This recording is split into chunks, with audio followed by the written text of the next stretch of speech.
A man wakes up in a basement and has no recollection of the past. He doesn't even know his name.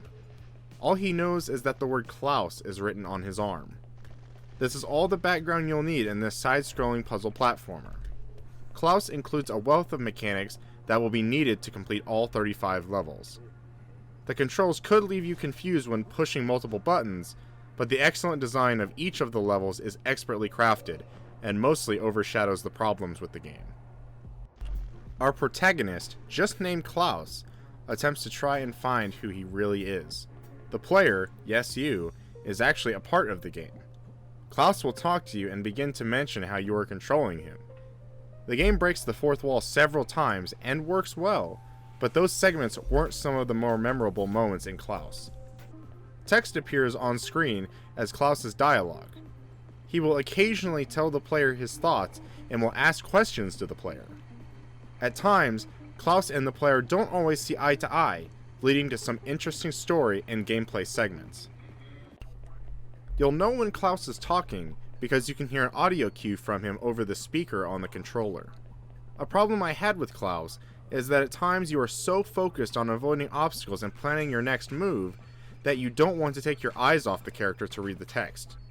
I missed some parts of the dialogue and story due to focusing on the action rather than reading.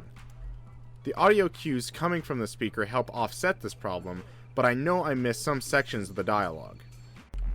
After a while, you'll meet a big hulking brute named K1. K1 isn't the smartest character in the game, but does offer some unique dialogue to the game and interacts with the player as well. K1 has his own backstory that you'll learn over the course of the game. Throughout Klaus and K1's journey, you'll come across secret areas that are mini challenge rooms that unlock a memory. If you unlock all memories in a floor, you'll have an additional level in which you'll learn the story of Klaus and K1. Finding the memories are not mandatory, but I could see if someone did not unlock these memories being confused by the end of the game. Overall, the story isn't too interesting, but the story's acknowledgement of the player and a few twists and turns was enough to keep me interested during its 3 to 4 hour experience. As a puzzle platformer, you'll be jumping from platform to platform, avoiding obstacles while trying to get through each of the levels. Klaus and K1 have different abilities, and you'll need to use both to complete every level.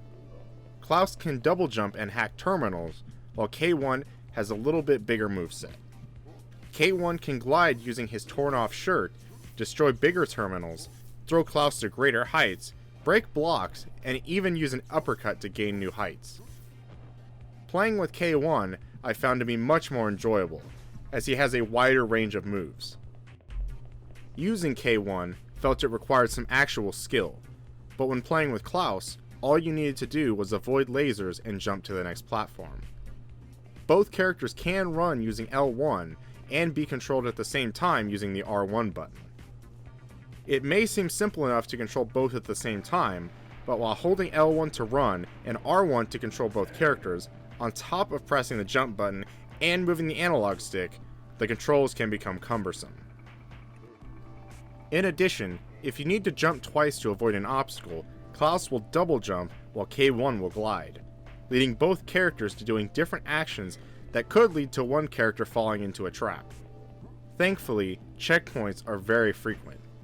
A few obstacles may need to be repeated upon death, but I didn't think there were too many or too few checkpoints. The touchpad on the controller is heavily used throughout Klaus. Using the touchpad to unlock doors or move platforms is necessary for Klaus to progress.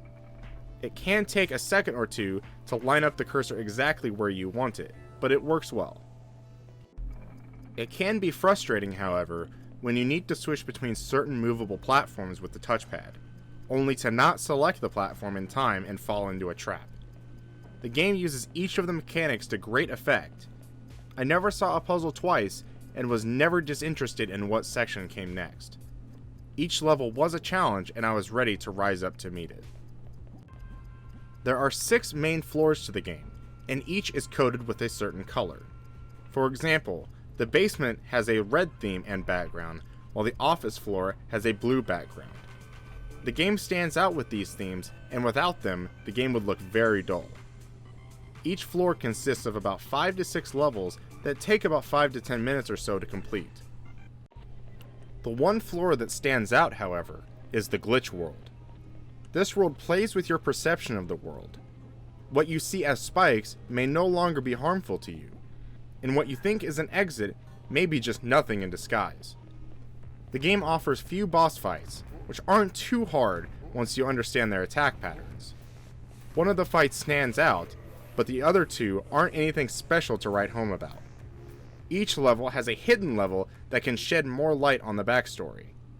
Some of these levels can be challenging, while some require you to walk from left to right and perhaps jump once or twice.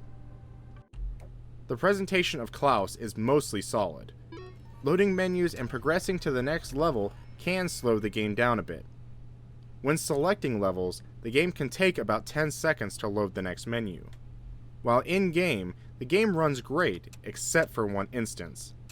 During one of the boss fights, the game's performance did take a hit. It didn't slow to a crawl, but it did affect my rhythm of avoiding the oncoming dangers.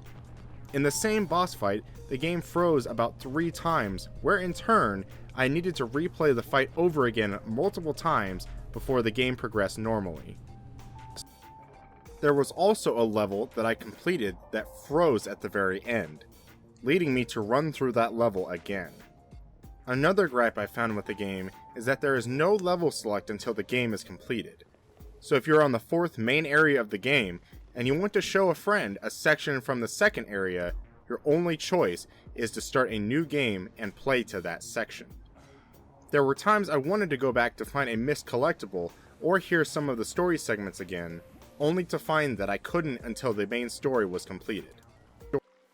When completing the game, you'll unlock the arcade mode.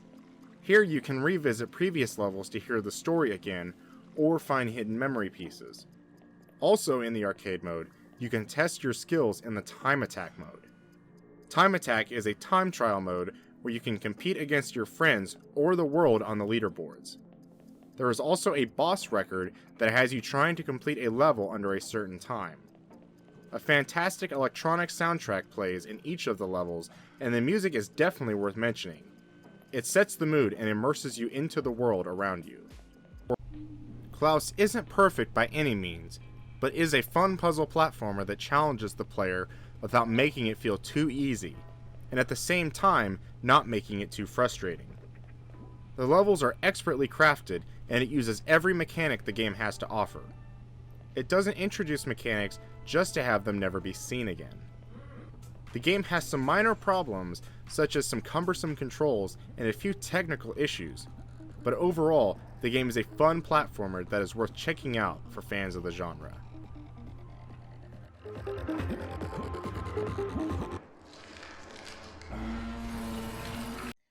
If you like this or any of our other YouTube videos, subscribe to our channel.